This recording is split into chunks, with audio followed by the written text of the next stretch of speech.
And of course, we're back for another panel. We've talked a lot about big cities. We've talked about the changes that come with it. But then the next one, of course, to me is interesting because it will bring up the two. Is it about cities? Is it urban? And can you do a transition that's fair for all of them? And this time, the moderator is me. So if you allow me, I'm going to sit here for a second before I introduce our panel. So, of course, a little bit of housekeeping before we get into the details. Remember, we asked you on the Slido service that you can use if you're online to get the QR code and send questions, words, themes that you enjoy. If you send them, I promise I will ask them to our panelists. And we're also now joined by Elisa Ferreira, who is, of course, Commissioner for Reforms and Cohesion. You're Portuguese. Mm-hmm. I'm Spanish, so we're going to have, I'm sure, a good understanding. Jana Manne, who comes from Sweden. We're far away, but I'm sure we can... It's not that far. It's not that far either. Okay, well, you, of course, you're an entrepreneur, and you know, we're going to be debating a lot of these trends between cities, urban, how they come together, and the way forward. We're also joined here, but we'll have two more guests that will connect remotely. We'll see them in a second. We're joined also by Marcos Ros Semper, of course, you're a member of the European Parliament, and joining us remotely, we should have Manuela Rodman. There she is. Guten Tag. She's of course, member of the German government, particularly looking at food and agriculture. And then we have Shinedek Hirp, who is the mayor of the city of Prague, the Czech Republic. Beautiful city. And by the way, they're taking over the European rotating presidency of the council. So we're very soon in Prague. I know I want to go. Commissioner, it's been 3 days of this festival, really a lot of very incredible speakers. And there's a lot of ideas about how everything feeds together in such a short amount of time. I mean, we talk about 2030 for a lot of things.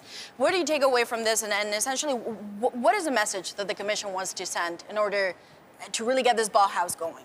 Oh, well, in fact, more and more we realize that this project makes a lot of sense. That in this globalized world, we need to have place-based references, places with which we reconnect. And the quality of life includes sustainability, includes beauty, includes inclusion, having everybody part of this world. And the other impression I get, and we are confirming it with the number of people that are involved, is that this kind of culture, that's what we wanted to build, is in fact becoming real. Because all over the place we hear about this movement, this Bauhaus. So I think this is the right moment in the middle of globalization, of crisis, to concentrate on what we can do together, and we can do a lot. And of course, I remember when the head of the Commission, Ursula von der Leyen, came out with the idea of the Bauhaus, everyone was like, what is it? How do you pronounce it? What's behind it? And now, well, we can touch it to some extent here today. So clearly it does exist, not now in abstract terms. I also want to put the question to, well, you two. Let's start with you, Amanda. When you look at everything that we've done over the past 3 days, of course, there's a lot of different debates in terms of with this transition, there's this big changes in a very short amount of time. How can they happen? How can you bring people on board? We talk about, of course, the role that cities will play, and then this idea of something like a European model. Do you believe that's doable? I mean, what's good words and what's actionable? I mean, to start with, I don't think it's... I think this initiative is incredible because it really focuses on something very, very simple and something very important that we used to have in an industrial society. We have something very different now. We can name it in different ways. But what is it? What do we have now? Well, we need to go from using resources to reusing resources to start with. We need to use our digital technologies. We need to be much more, let's say, circular or sharing or whatever, because otherwise the planet will not exist. And of course, and then saying that the planet, this is not a European thing, it's a global. And I think we're part of, and I think Europe has taken sort of a leadership in a global movement. And that's what I think is the most important of this. And that really turns everything upside down. There's no longer a conflict between the rural and the urban. There's no longer a conflict between all these things that was opposing each other before. Because now we need to see that the rural can be the innovation engine for the urban, for example. It's just one example. And that the whole educational system, the housing system, the way we construct things, and most of all, the way we drive governance system and democratic system needs to be radically transformed. And to me, that's such an interesting thing, because some would argue this big transformation in cities, maybe it works, maybe it doesn't. Clearly the ambition is there, but it could really alienate the rural populations that kind of feel this has nothing to do with me. I don't want to live in a city, and frankly, I'm not going to see the benefits, and I still pay for it. So how do you respond to that? I mean, there's a lot of, there's a lot of urban young people that want to really believe in this and want to live in it, but a lot of people who don't live in a big city and they just frankly don't get it. Yes, I think we have a major challenge on this now, and this initiative, New European Bauhaus, comes at a crucial moment of the European Union with the Green Deal, and it puts the cultural soul of the Green Deal. And at the very beginning of this initiative, everyone thought that it was going to be for the big neighborhoods of the big cities, but we started to work with the Commission, and the Commission has been developing this initiative, and we need to reconnect the big cities and urban areas with their territory, with their landscape or surrounding, and with the little towns surrounding, because we need to recover the sense of belonging of people who wants to live in little towns, in the rural areas, but also we need that they are well connected with the cities, and in the cities we need to reintroduce nature-based solutions, we need to reintroduce the nature on the cities, and I think this is the major challenge of the European Bauhaus, not only to refurbish big neighborhoods, that this is really another big challenge, but how to reconnect rural with urban areas, and getting easy to the people to, if you want to live in the city, you are connected with the rural area, but if you want to live in the rural area, you are well connected with all the services, and this is very important. And of course, I want to put that question to of course, Manuela, who can, she can hear me. How are you? I want to put that question to you because, of course, you're also in government, and we talk about, can you do this revolution that's both for cities, urban, rural, local, and all of them at the same time? Some argue, well, something's got to give, and the attention is put on cities and nothing else. Don't you think even politically that's at times dangerous? Yeah, of course, it might be dangerous, but I think the way to solve the problem is to really look at the rural areas as an own actor, as an own driver of the development. If you, for example, if you take the issue of energy transition, we will not make it without rural areas. They have the space, they have biomass, they have the forests, they have the water. So we need them, and being more depending on rural areas also changes something in the power level between urban areas and rural areas.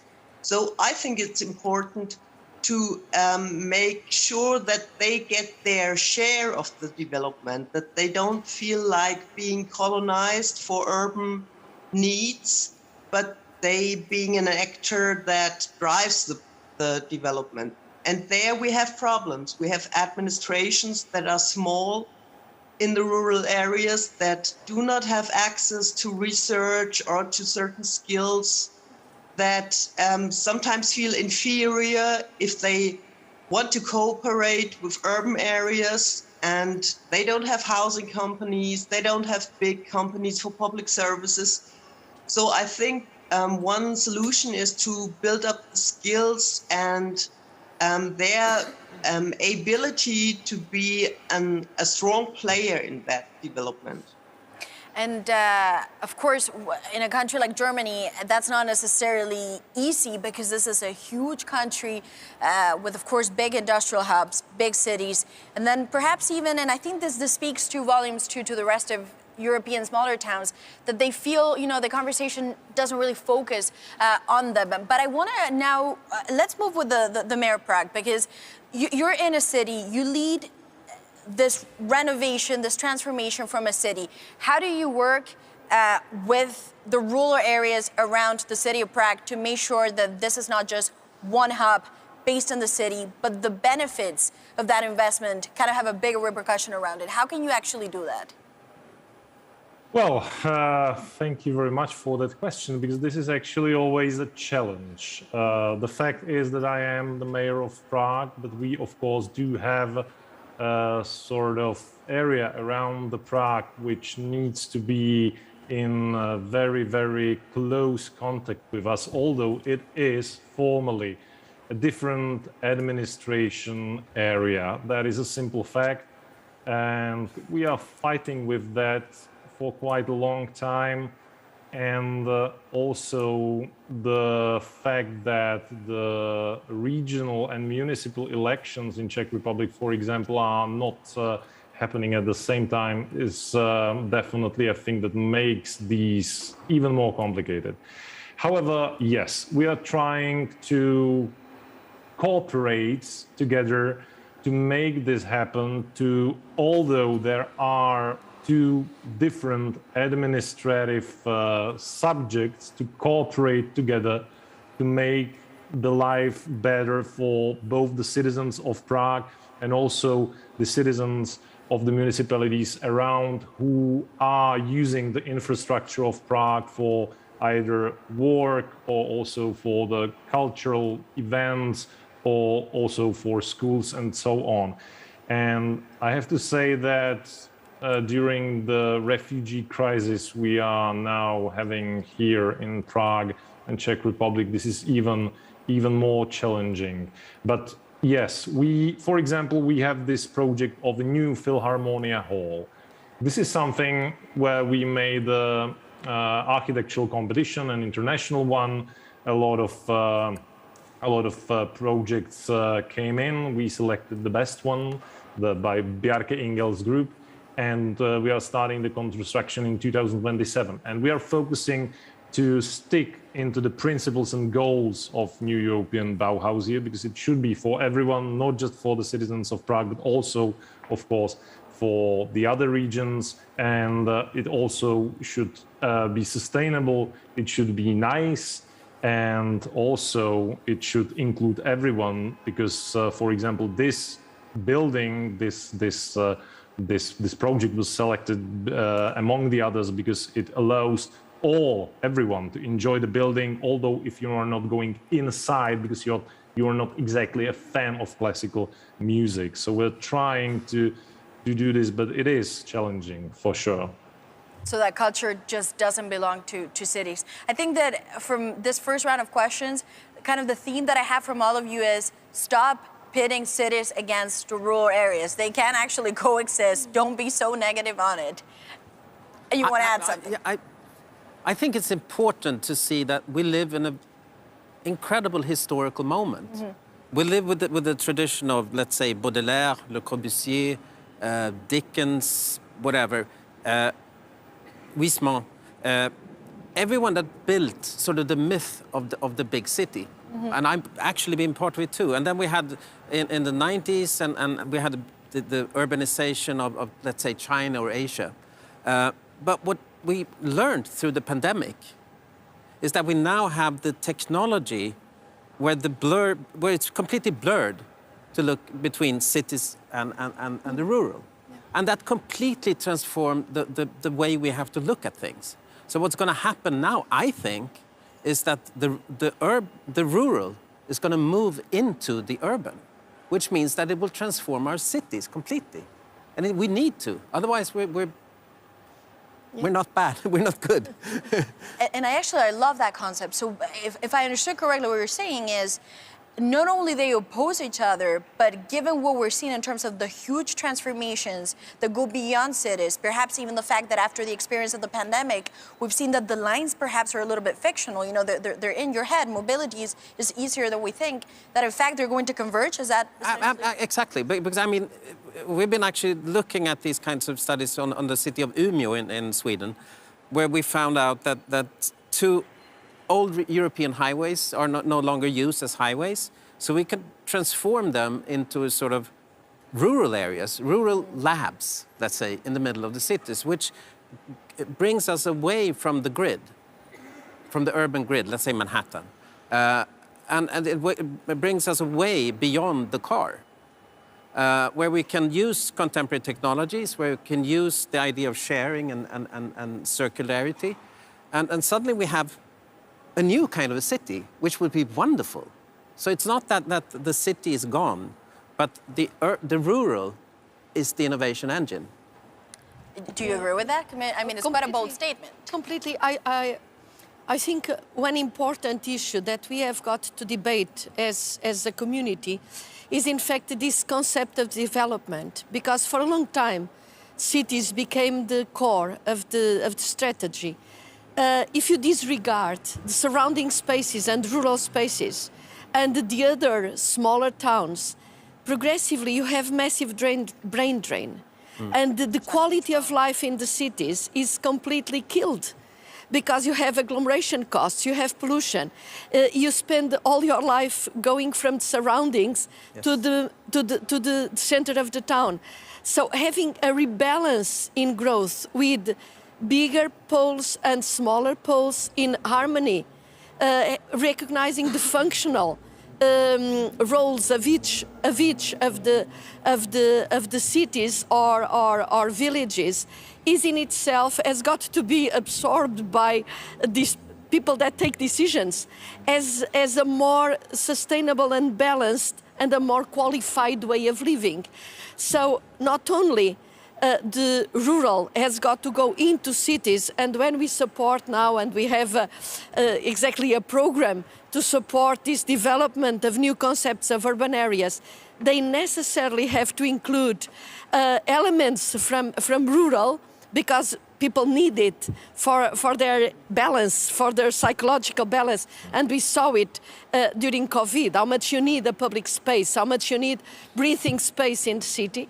On the other hand, with digital, you open immense opportunities for people to have to be part of the most dynamic actions in the cities, but living in much more balanced and environmentally qualified areas, provided you have in those areas also this minimum infrastructure that creates a good quality of life. And this requires not only basic things, but of course internet, of course access to health services, of course education, and of course culture. So I mean, rebalancing the growth, makes it more resilient. And we had this COVID lessons to be taken, but also the opportunities, because digital showed how much we can use it to keep also a greener and a more quality now for our lives. So I think, in fact, this rethinking of what development means and the role of sustainability concepts in it is essential at this moment. And I think, you know, I'm not going to lie, I really wanted to moderate this session because I constantly think myself about cities. And what I've seen over the past year, going back to what you said, you know, this rebalancing is, it's not just about the rebalancing, but also, you know, back in the day, to make it in the big city, that was success. To live in the city, that was the sign of progress. If you were in a little village, then you weren't successful because it was a city that really mattered. Is that definition changing? It's quite the opposite now, I think, because you have a terrible life if you have to fight every day for the traffic, every day to take the children to school and arrive at time in your work. Whereas if you are in a middle-sized town or even in a village, and if anyway you have access to the basic networks and information and services, I mean, you have a much better quality of life, also because the prices in big cities for housing, for space, for transports, for education have gone so much up that, in fact, with the wages that people earn, life becomes sometimes a nightmare. So, in fact, big cities are not such a dream place to be, and probably it's much better to be able to live somewhere else. It's amazing how that's changed. It's a whole redefinition of success. In fact, I think we have spent a lot of decades developing cities with urban planning, and now we have to open mind, change the frame, and try to incorporate the territorial planning, geographical planning, because we need to link rural areas with urban areas areas and not think on them separately. Each urban area needs the territorial, the rural area surrounding its city, but also the little towns and rural areas needs to have a reference city near or not so far.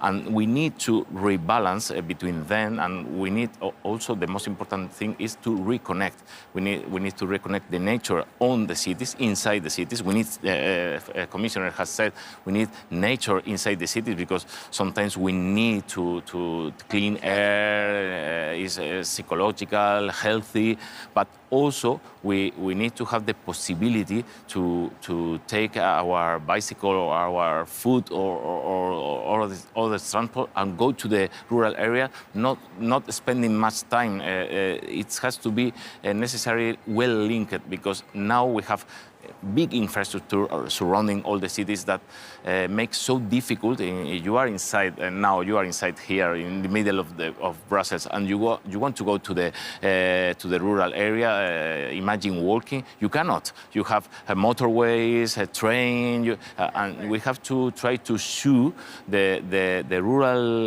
landscape with the urban cities because we need these connections to make the lives of people better.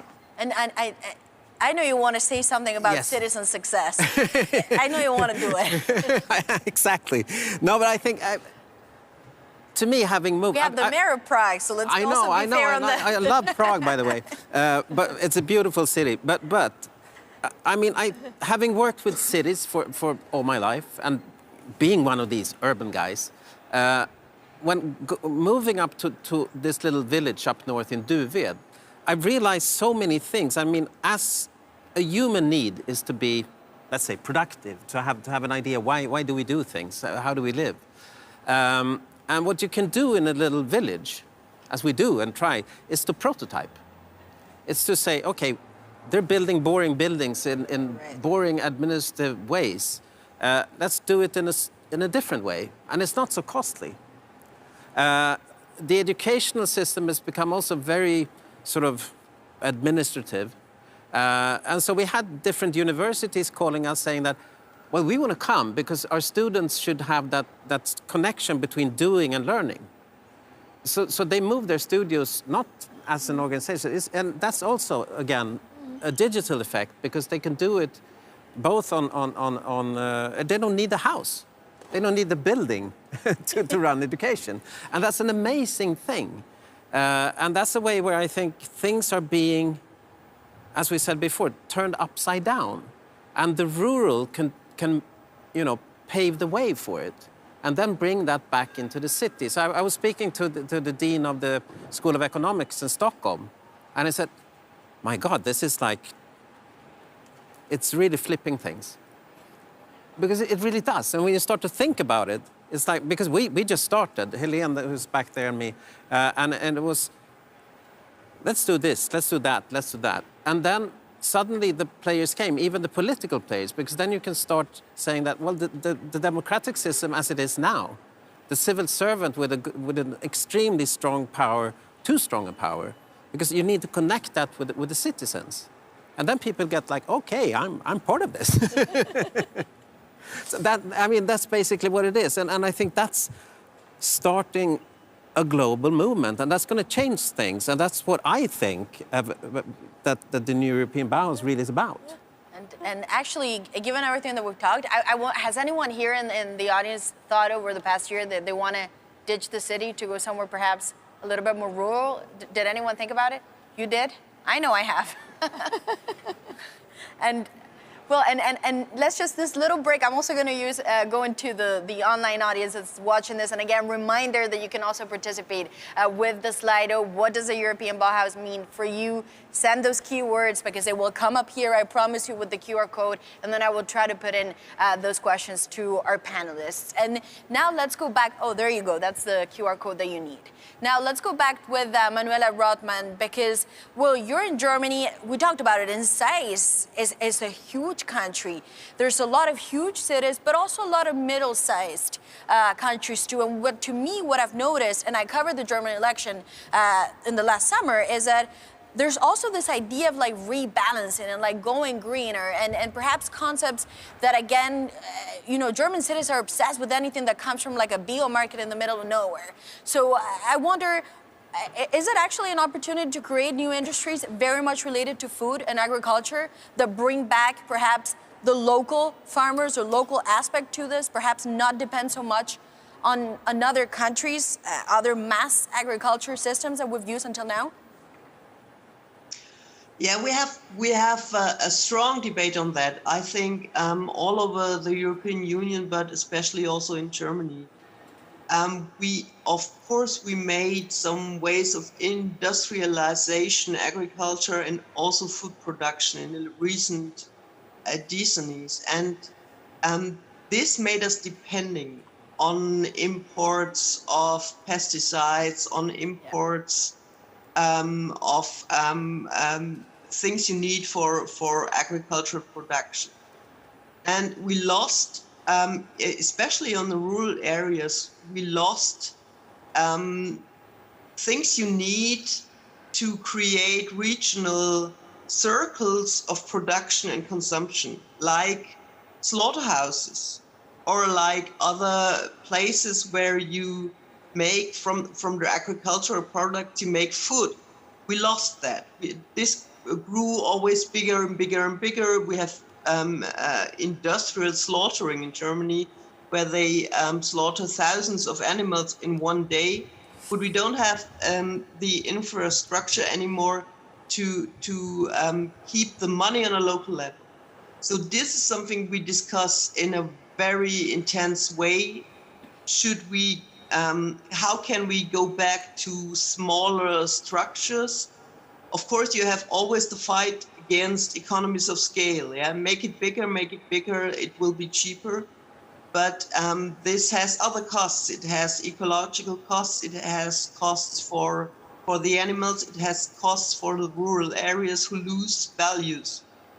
And this is an important debate. Should we change that? And I think there is also in the rural areas, they live beside the countryside. They live beside the production, agricultural production, but sometimes it's very difficult to buy regional products.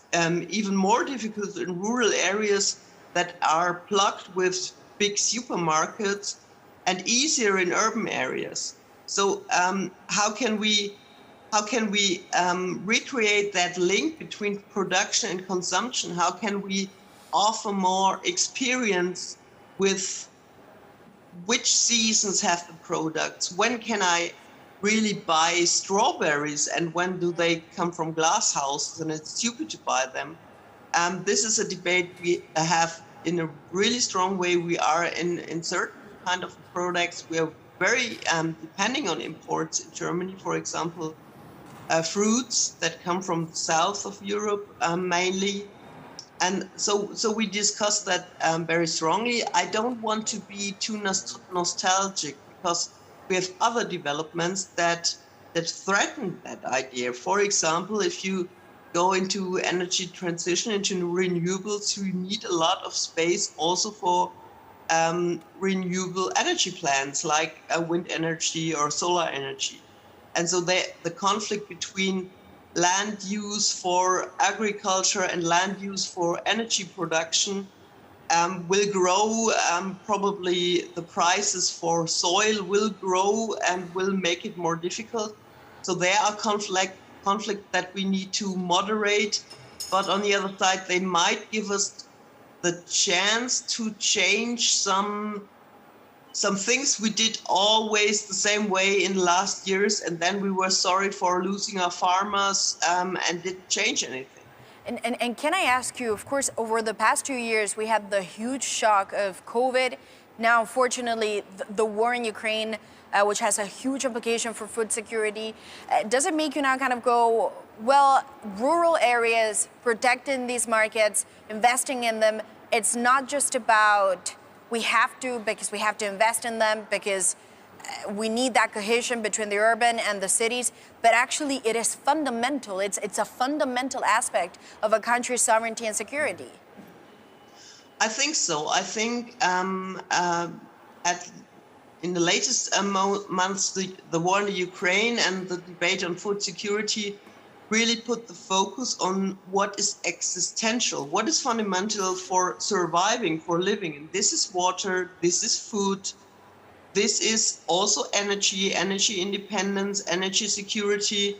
And this puts the focus on farmers, on rural areas, on people that really provide that what is fundamental for all of our life.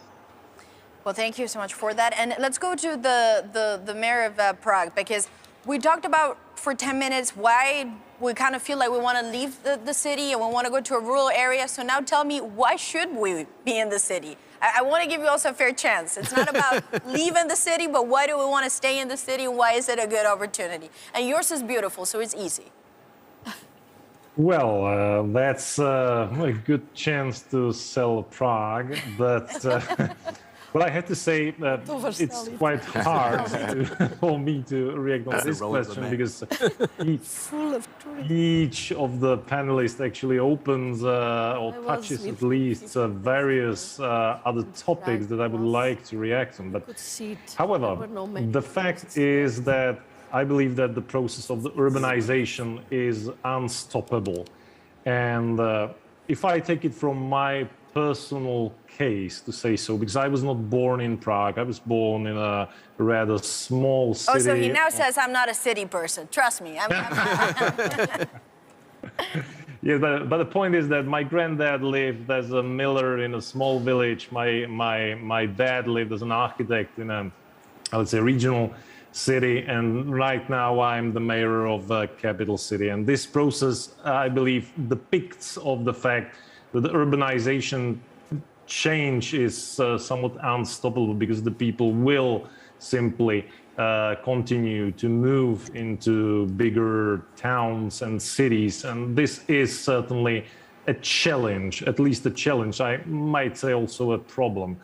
However, I thought that the COVID will be definitely a much bigger game changer in this thing, because I thought that through the enhanced digitalization that was definitely forced or accelerated by COVID, it will make a huge difference in the way how people work, how they commute, the home office principles and so on. But I have to say that after a few months, eventually a lot of things actually return back to the original business. However, of course, we are trying to learn from the rural areas, and also we are trying to share our experiences back. So, for example, what we have learned from the rural regions, for example, we have introduced a new strategy for ecological farming in the rural areas in Prague, because although it might not look like that, Prague has got a lot of greenery and a lot of fields that are still in the administrative region of the city of Prague.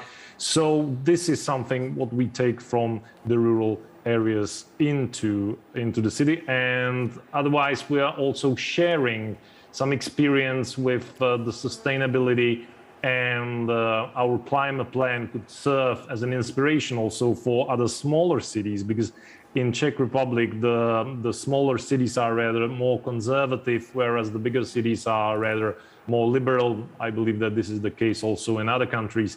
But this is also something that accelerates the change in the other direction. But otherwise, I think that, yes, if you are living happily in the cities or smaller towns outside of the big cities, you are definitely a person living in luxury, actually, to say so. But I believe that the cities also have things to offer. Prague specifically, it's of course not just the nightlife, it's the culture and also the sports opportunities, for example. And it's interesting to me that you say you saw that a lot of the trends pre-COVID kind of went back to COVID. How do you notice that? Is it in the traffic that you spot? Is it in number of potential workers that say, I don't want to take any transport checks, I'm back in the office? How did you notice it? Well, yes, we see it on the transport data. We've got a lot of sensors in the city, so we see how it works inside. Of course, there are tourists returning back. This also adds up to the mix. But yes, I think that on the transport traffic, you see obviously that it's going back to the original business.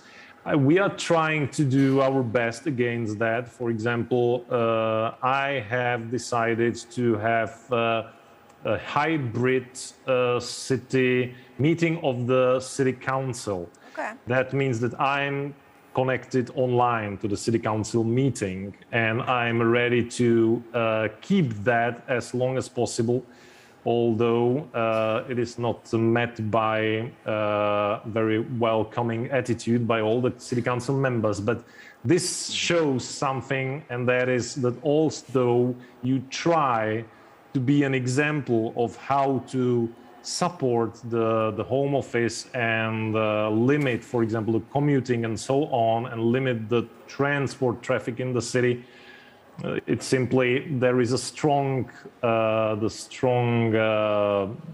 necessity, or not necessity, it's a strong need of other people to get back to the original habits, and it's really hard to change their attitude.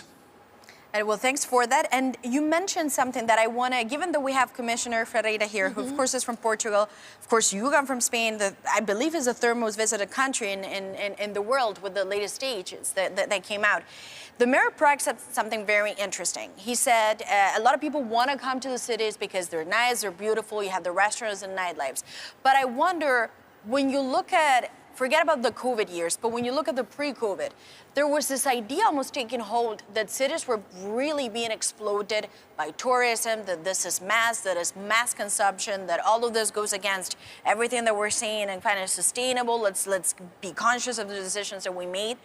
Are we going to see a reconfiguration in that in terms of cities that perhaps look less like a museum, something that is more balanced in some ways? In fact, I hope so. And I think, of course, I mean, our cities were empty during COVID, and people were really feeling that they were kind of prisoners inside small apartments with kids, without going out. And so people, all of a sudden, they changed their mind in relation to nature, in relation to space.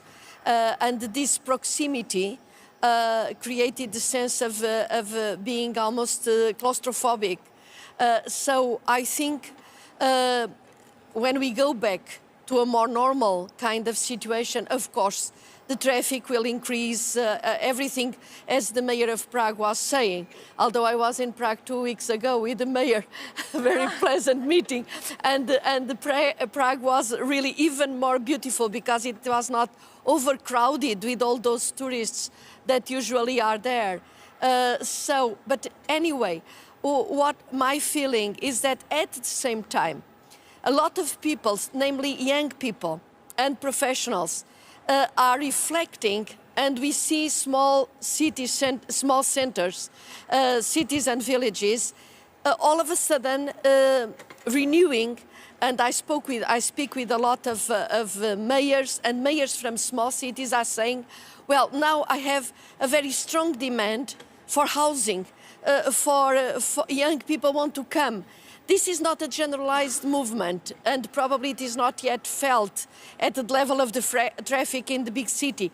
But if you inquire on smaller centers, you start understanding that this is, in fact, another trend that is, I mean, I don't have enough time to say that it is a trend, but there are very, very numerous examples of this comeback and try to organize a life somewhere else. On the other hand, when we talk about this glamour of the big city, let's see that, I mean, the big city, be it Madrid, be it Lisbon, or, I mean, it's made of a lot of realities. Mm-hmm. So the people that can afford to live in the center, to have a very good apartment, to go out and to jog in the city garden, is one kind of people. But around the cities, the big cities, there are a lot of pockets of poverty, a lot of people that were rejected from the place where they were born, and they accumulate and they try to survive around the city. And more we have, and because we are managing the funds, development funds, we see cities, big cities desperately asking for support to manage the surrounding areas, on which you have lots of exclusion, lots of people that have a terrible quality of life. And a lot of them could really have a better contribution to the community, to society, on top of a better quality of life, if in the places where they come from, they could have the opportunities. And I think what Manuela said is very important, because in fact, also from these regulations that sometimes you impose on sanitary statements and all this technicality that you have to have in the example she was giving on a slaughterhouse. This over-concentrates on certain areas through transports, through imports, a lot of things that were done naturally in these local communities. And of course, we have got probably to rebalance. I think agriculture policy has a role there. And the changes that are being operated, trying not to massify the support, but to give room for a more environmental production, this farm to fork, reducing the transport costs, reducing the kind of artificial and industrialized production of food that in fact was a non-intended consequence of agricultural policy. Also this global reflection on how to do things in a more balanced way, I think calls for our common understanding that in fact sometimes we overdo things and then we have got to go back to more human kind of attitudes in relation to all sorts of things. Eh? And I love what you said, because I think it's actually very fair when you said, you know, in the cities we think it's all glamour and you live in a great city, and it's almost so simplistic to say that that's the case for everyone in a city. Life in a city can be very hard, and there can be a huge lack of opportunity just 20 minutes away from a city, and you're still on the outskirts. And the realities of a city and the soul of a city are many, and it would be unfair to say that everything is easy. Yeah, and sometimes the city that could develop new ideas, innovation, I mean, apply more technology, develop more sophisticated things, is bound to invest in basic infrastructures and housing, because they cannot stand the tension that comes from this over-enlargement of the cities. So I think there is a limit to this agglomeration advantages, and all of a sudden you went into, which was already understood in the past, but you went in very strong disadvantages of agglomeration, and so getting the right balance is in itself an asset. And go ahead. And I also think that in big cities we have a real problem with our public space.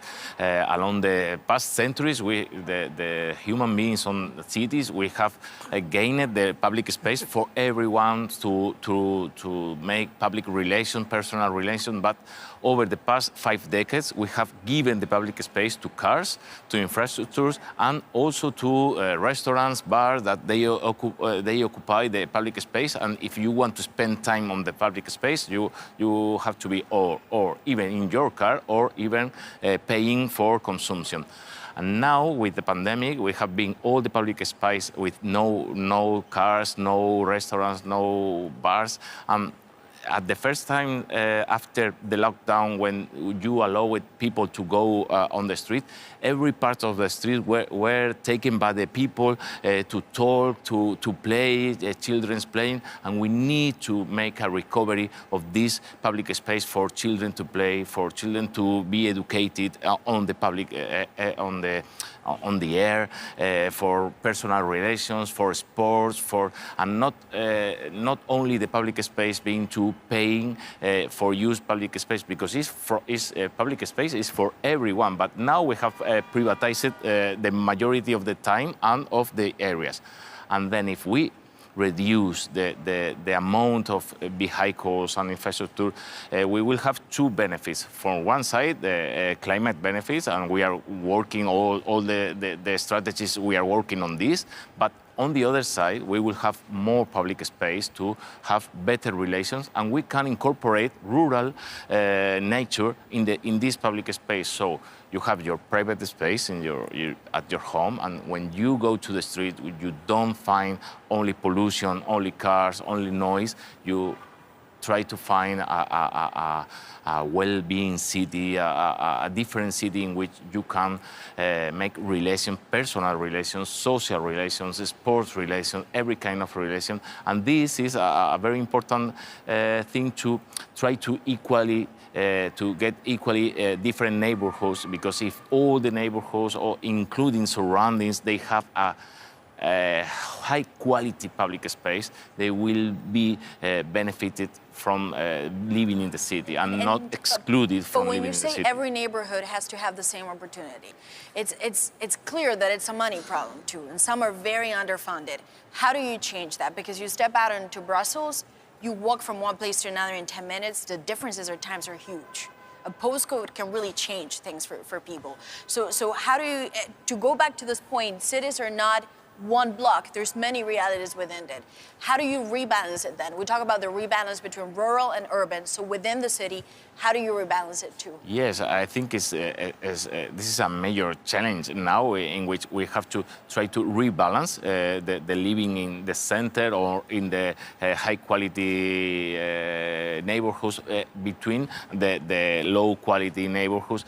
And this is the things that the mayors have to do now, because if not, we will have a lot of people feeling excluded from the city, and if they feel that they are excluded from the city, they feel that they are excluded from the society, and they will start to fight against the society with, we have seen, far-right ideas or schemes, and it's very important to try to rebalance these neighborhoods, but not only with public space infrastructure. We need educational investment in these neighborhoods. We need social investment in these neighborhoods. We need employment investment in these neighborhoods. But what's it going to take to do this? Because, there's many, especially particular pockets in cities that say, okay, well, you say we've known, but we've known for 40 years.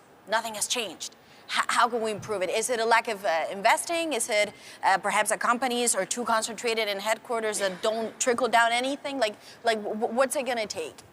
I think if you Tell me. look at the big picture, I mean, a driving force in society is always, where do the really talented, creative people go? They used to go to the city. They no longer do that. Just look at which is now a very important market, which is the global food systems and the food people. The best chefs in the world are no longer in the cities. You have Dan Barber, upstate New York. You have, Magnus Nilsson that we had in Sweden. You have all these chefs. They go away from the city because they're where you can find produce. You have, just look at us up in Duved. If you're not living in the rural areas, they want to work there. We have Shigeru Ban with us. It's incredible. It's part of the European Bauhaus. But he wanted to come because he felt that was something that he could do with, a purpose. And that's something that I would say that if I look at like the younger generation that I meet in Sweden and elsewhere, they really sort of consider that maybe we should go up there or, or somewhere else. They don't have to be in the city because that's not where you find the energy. And this is a shift, and it's a big mental shift that we just have to look on. And the other thing that I think is important to say, that the conflict in the world today is not, let's say, between factory workers and the bourgeoisie. It's, if you look at Trump and New York, let's say, it's a matter of a lack of purpose on the countryside or where the factories used to be, and another kind of lack of purpose in the cities. The same thing you have in France, you have it in Sweden, you have it in every country. And that's why we urgently need to merge, to bring together the city and the rural areas. And we need to do it with innovative energy and really do it. Because I think that, for instance, Prague. I've been there a couple of times because my wife is from there. We just found something about you. But it's easy because it's such a, I mean, I was in Strasbourg yesterday. It's a beautiful city. It's, of course, cities do not, you know, cease to exist. Disappear. On the contrary, they're there. But the attraction in a little village on the countryside is as big. And I would say it's easier for me to bring the most globally talented people, the most talented people in the world, to the small city, or the small village, 700 people, of Duved, than to Stockholm. Because it's easy, because you don't have the administration, you don't have the big systems, and you can actually apply new business models, and new governmental models, and new governance models, because that's what they want. And new production models which are actually based on, I used to work with an old professor at MIT University, John Clippinger, who introduced to me the idea of the new artisanal economy. And today we have a possibility of using, you know, artisanal thinking, which used to be very expensive, with a digital technology that can bring that together. And I think in that sense, the food system is, of course, a very, you know, powerful tool to start with. But it brings, you know, coming back of that is construction of housing, coming back of that is construction of governance and systems, coming, you know, it never ends. And I think that's why we need to rethink this relationship between the urban and the rural. And I think that this idea of placemaking, of course, is what it's all about. We have to do it. It's not a theory. It's not one kind of a method. It's an agile process. It's something that needs to be done and redone. And I have a lot of trust in the new European Bauhaus. And, you know, I want to put this question to the Mayor of Prague, because I think the Commissioner, in fact, said something that is so important. Cities are not all the same. They look differently. And even people that live in cities at times, they don't have the opportunities that they need. And you know, being 20 minutes away from the city center can change a lot in terms of the perspective and the opportunities that people have.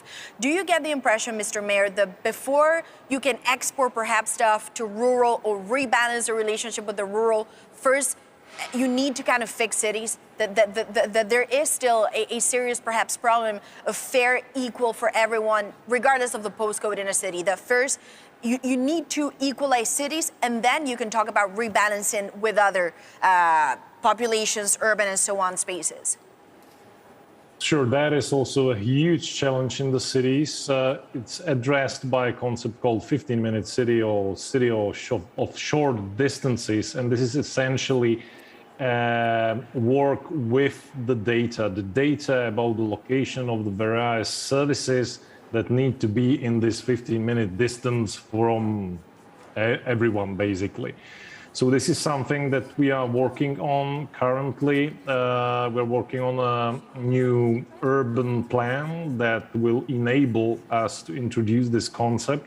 That is the first thing, but definitely it is a long-term run. But the inclusivity in the city is definitely one of the biggest challenges.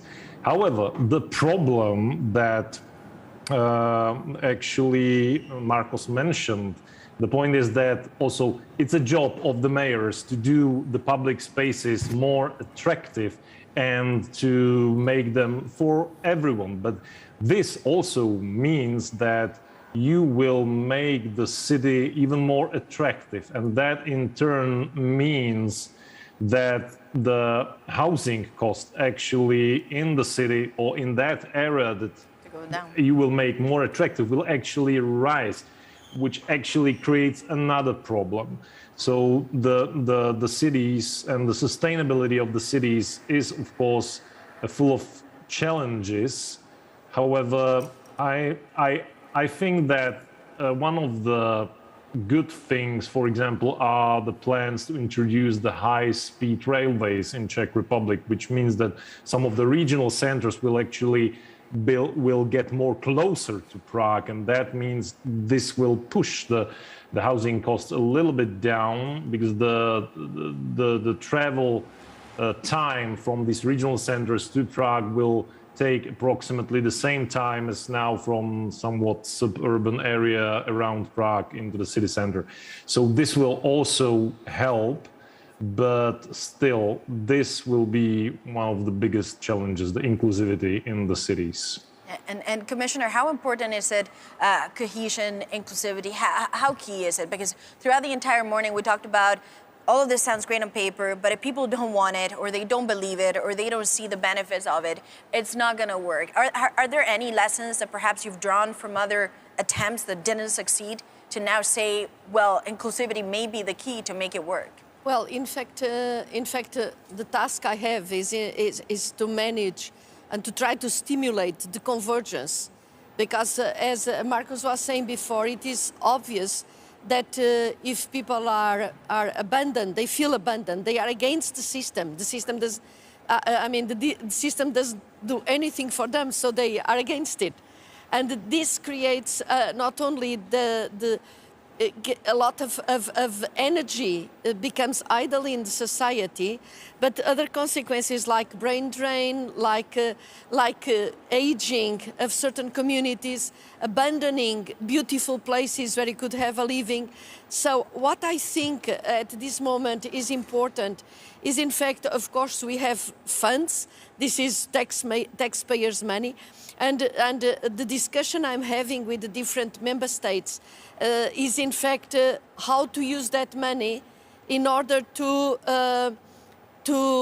make our objectives, the ones of convergence, of a more balanced development, a more green development, a development that makes all the use of the digital and of the innovation, how to change this paradigm of this. Of looking at cities as the fantastic place where you could, the only place that you are aiming at living in. So, in fact, I think there is a huge opportunity. There are very good examples.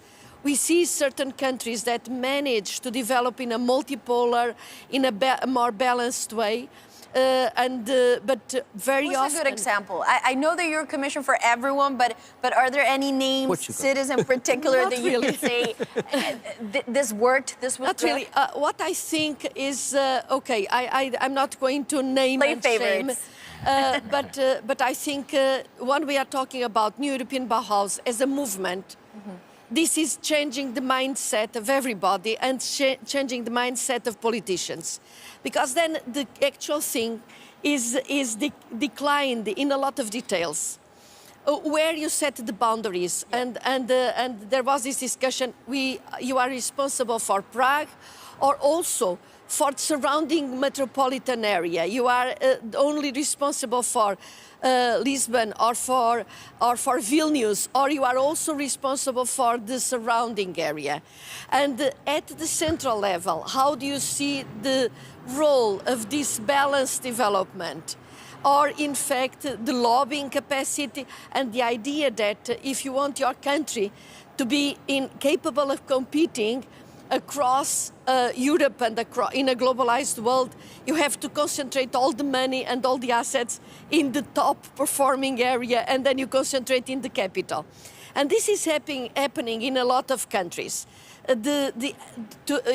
People are so anxious to grow that in fact they bet all the money and instruments in the most developed area, and then they end up with a country that doesn't progress after a certain level.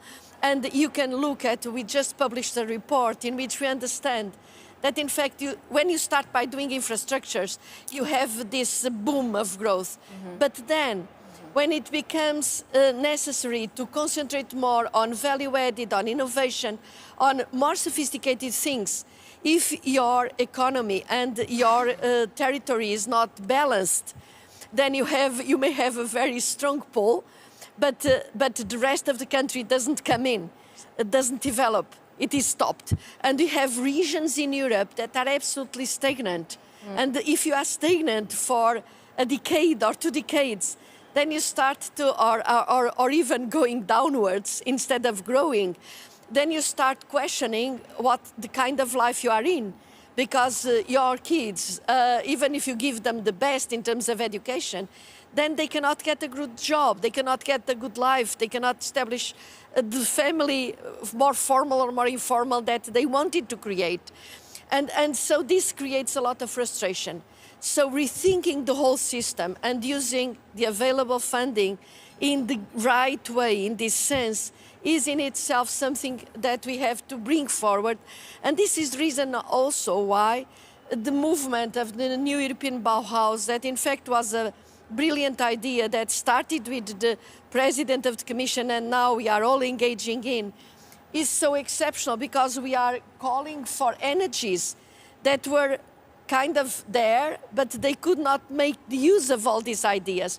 And the people that we called in, the architects, the artists, the young people, I mean, this is the kind of energies that, and we see that there is a lot of value there. But traditionally, the normal bureaucracy and normal political system was not calling on them to come forward. And so now we are learning a lot, and we are changing and find our mindset also. And you mentioned the word bureaucracy. I hope you don't take it the wrong word, but I have to ask Manuela Rodman about this in Germany.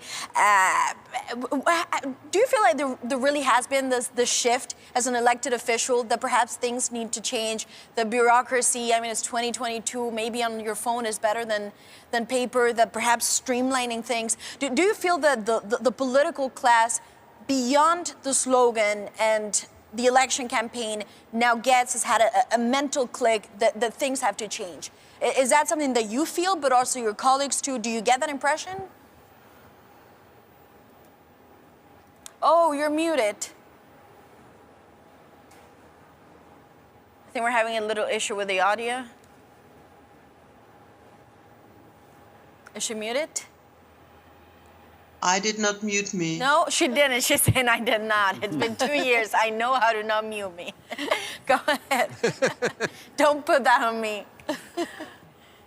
No? Does it work? Yeah. No, now it's good. Oh, that's fine. I love to listen to Commissioner Ferreira. I have to say, she's really, I really can only nod my head on what she's saying.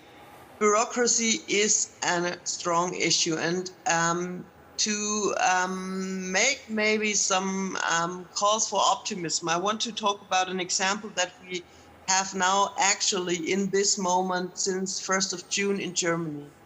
We are a federal state, and public transport is an issue of the regions, not a federal issue. And this has the result that we have public transport in the urban areas with a good offer, low prices, and we have not so good public transport on the rural areas. And you need a ticket for the bus and another ticket for the train, and it's quite expensive to go somewhere by public transport, and every adult in rural areas usually owns an own car because they cannot live without a car. It doesn't work. And so we did that crazy thing in Germany that we said, okay, we are not responsible at the federal level. Maybe we lose some receipts, but we try something. We try a ticket for €9 that you can use for every local train and every bus in all over Germany within a month. For €9 you can take every bus and every local train all over Germany. And everybody was worrying, oh, what will happen? Public transport in urban areas is already overcrowded. The system will go down, it will not work. But the interesting thing is what is happening in rural areas. And in rural areas, people are now curious on public transport. And they say, oh, for €9, I can try not to take my car to go into the next town. I will try to go by train. I will check when is that train leaving. I don't even know where the bus station is. I will learn that. And this is an experiment, I think, that will teach us a lot on. And I think what is important is we as politicians, we will not be those who will be successful in changing the world. But what is important for us is to to have a close view on what hinders people to change their life, to make new experiences, to come together to realize their ideas. And for example, expensive public transport tickets and tickets that you can only use for bus or train, this hinders people to change their life and to say, okay, stop, I don't care who is responsible, I don't care if it's a federal issue or a regional issue, we change that. I think this is really something that makes me optimistic, and we should go on like that. I love the example. So you debunked a myth, and the impact was on a group of people that you weren't even expecting, but it was actually positive overall. Yeah. So that shows. Yeah, it's still running. It's still running. I don't know what will happen in the next 3 months, but I learned so many interesting stories from how people in rural areas use that. I can tell you an example. We talk a lot about feminist policies of traffic, and now I see elder women on rural areas that they go train shopping now, so shopping without their husbands. And they love it. And we didn't see that there is a group of people that don't have the possibility to go on their own because they don't have a driver's license. Yeah. And who don't want to be driven around. They want to do it by themselves too, exactly. Yeah. Well, good example. I mean, You want to say something, I know. I know. I see your head nodding. And I think it's so promising, both the Commissioner Ferreira and also Manuela Rothman now, with concrete examples. I mean, suddenly you're optimistic. But two things. I mean, the idea of bureaucracy is has to be handled. And I can see now, at least in Sweden, but also in I would guess in Europe, it's very easy to give the money to like big organizations, which means that you give the money to the people that have as a business model to do the same thing as they always did, but with new words. And I think that's a huge problem that we just have to face. And I know you always have to have your back clean as a sort of bureaucrat, but that's something that's... So you see more scrutiny per euro We're spent, wasting essentially? billions. We're wasting billions giving it to people that want to do the same thing because that's their business model. I think this is really, really important that we face. The other problem I would say is that why is it interesting with the rural? It's because it's a reality check. At least in Stockholm, we have a problem with like in the suburbs where it's more problematic economical situations. And the kids there, they want to be in a venture capital world. They want to have the same things and even more of the same thing than they have in, the rich guys in the city. So they become criminal. But if you go to the rural areas, it's like, okay, you grow the potato there, I have that. It's much more of a sort of a link to a kind of a real economy, which people actually live with. And I think that those are very simple things and very down-to-earth things that you need to look at. Don't give the money to the big guys. Give it to the small guys. So you say essentially invest more in the small SMEs. Like, don't go. I don't want to say names because I don't want to get no, we don't. We don't by the mention big names. consultings. But we all get what you're saying. I mean, Yeah. so you say direct cash funding to SMEs, perhaps not so much consulting. Find ways of how. It's always of how controversial, the consulting fees, as you know. But is that what you're saying? Like, deploy money actionable on smaller enterprises. Yeah, I mean, I've seen it with my own eyes, where they, they give money to a consultancy firm that really has as a business model to have strong civil servants, because that's where they can get their consulting fees. And then they're just stabilizing a bad structure.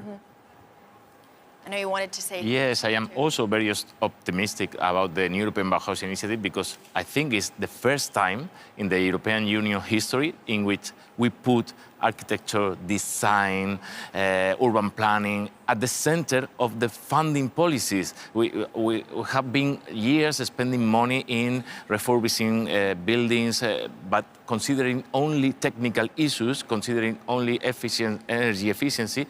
But now the European Bauhaus asks every one of us, it is ethical to to invest money only if the buildings are going to be a benefit, or we need to also benefit and change and improve the lives of the people who inhabit these buildings, for example.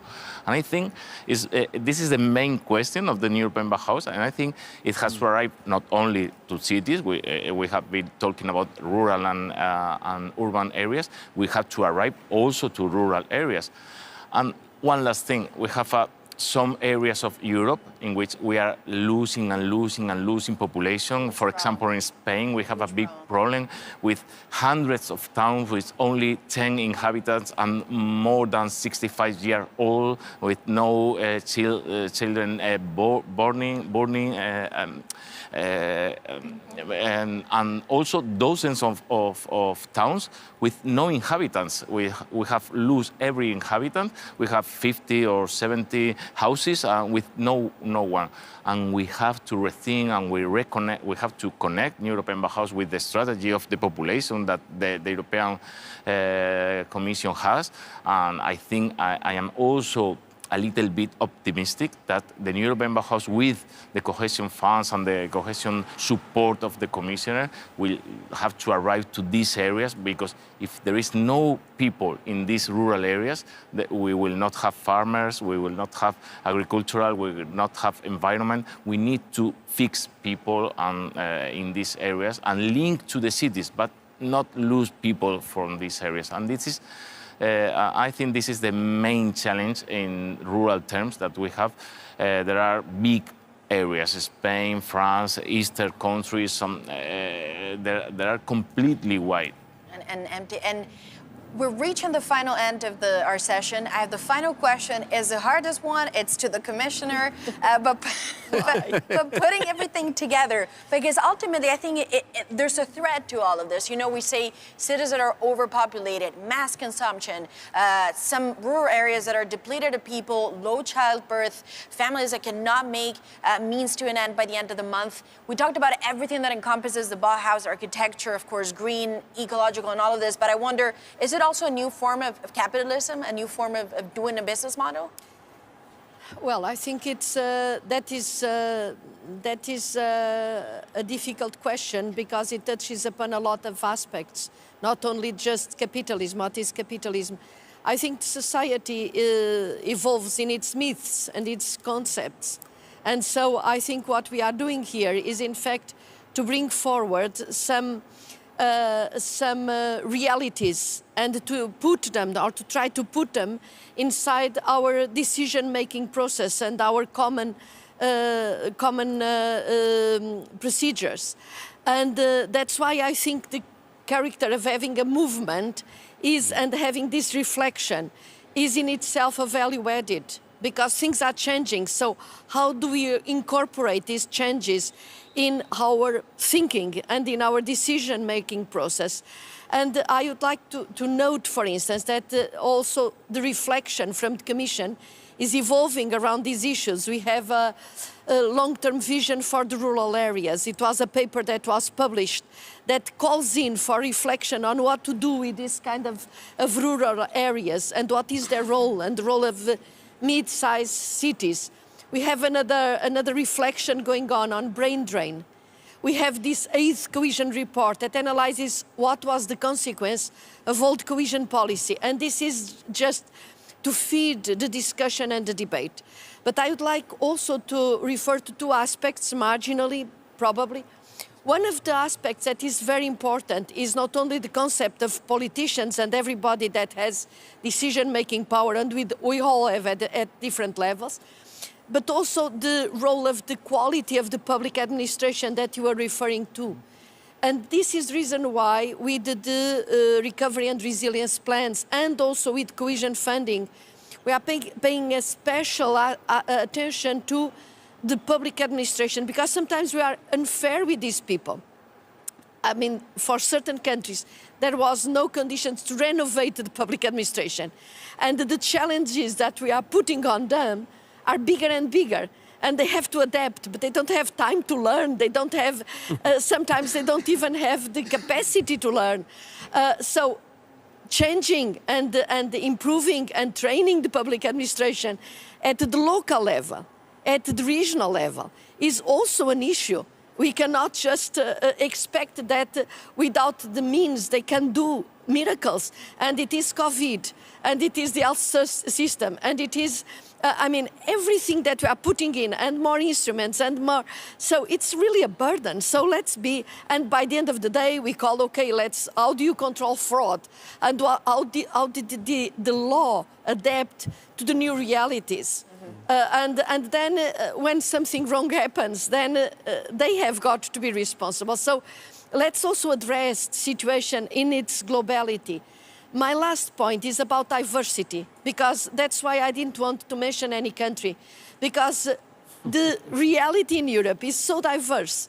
I can tell you that when I was in the European Parliament, and I learned a lot being there. Some colleagues were commuting every day from Paris to Brussels.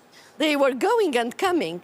It was easy for them because they take the tallies. Yesterday I came from Bulgaria, and in Bulgaria we took more than 3.5 hours with the support of the police to go from the capital to a beautiful place called Vidin in the north. And the trucks were queuing, and it took 3.5 hours with the police in front. So Europe is this. And of course, we have got to recognize the different realities, and I'll be going to Sweden next week and to Lithuania. And in fact, this diversity is our wealth. It's a wealth, but we cannot just pretend that one size fits all, because it doesn't, huh? And it was a difficult question, but I knew you were going to give me an answer, and you did, and you went at length into it. And also, to the credit of the Commission, you have put real cash on the table, a huge investment plan that goes to this Green Deal that you've made centerpiece. Well, we have reached the end of our session. I can never finish them on time. I have a real problem with Q&As. No, it's, Portuguese, Spanish, we talk a lot. You leave the last question to the end, exactly. The most difficult question to the end. Well, thank you so much. It was a pleasure. It really was a joy to everyone connected. Of course, Mayor Prague, Manuela Rodman, of course, from the German federal government, and of course, our three panelists here joining us. Jan, Commissioner, and of course, Marcos, excellent. And thank you so much for your time. Really appreciate it. And hopefully see you next edition. Thank you very much. Thank you. Thank you very much.